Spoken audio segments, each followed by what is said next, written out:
It wasn't just going to be a 2 or 3 day story. This was going to be a very, very prolonged thing. And, I hate to use it as sort of a war analogy, but there were going to be a lot of little battles, and it could be really easy to get sucked into dealing with those little battles, and eventually we've lost sight of what we're really trying to do. So we had to keep reminding ourselves as a team, okay, focus on our mission. What is our mission? Our mission is for clean athletes. Those are the people that are being affected in this situation. How do we keep aligned that our communication strategy is aligning with what our mission is, and that we're not sort of getting down in the weeds and fighting about it?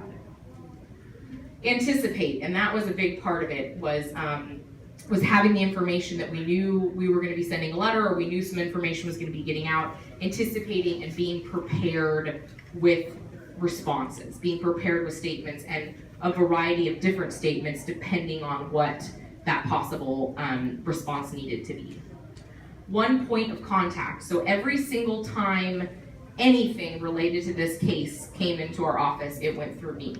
So that was from our board level all the way to our secretaries and assistants.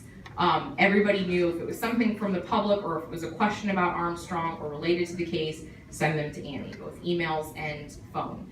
And that was wonderful because it really helped us to be able to manage what our communication strategy was, and there wasn't anybody out there talking that wasn't supposed to be talking about the issue.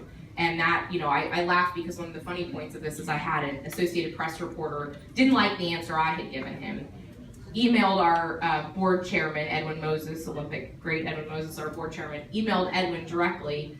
Edwin then forwarded his email to me, and I responded to the reporter, I said, well, back with me again, because we just doing a little loop here. So that was great to have that one main point of contact, and it really helped us keep our communication strategy solid. The other part was internal communications. This was a really intense time for our staff, and I think because it was such a prolonged, and we were being attacked so regularly in the news media, we really had to keep our internal staff up to date on what was happening. They heard a lot from our CEO, who we had a lot of staff meetings. You were hearing from him. He was talking to them about what was going on, what was false that was out there in the news media, keeping sort of spirits up amongst the internal staff. And I think the other part about having that one point of contact is that because I was dealing with all of the Armstrong stuff, the rest of staff could continue to deal with their job. And we were heading into the London Games, and those folks really had to be preparing for what we needed to do there. So that really took a lot of weight off of the rest of staff by having one group dealing with the case so they could all continue on. And then I think focusing on the big picture, and we talked a little bit about that, but keeping focused on what we ultimately wanted to do at the end of the day, which was to get to the truth, and that's what we were focused on.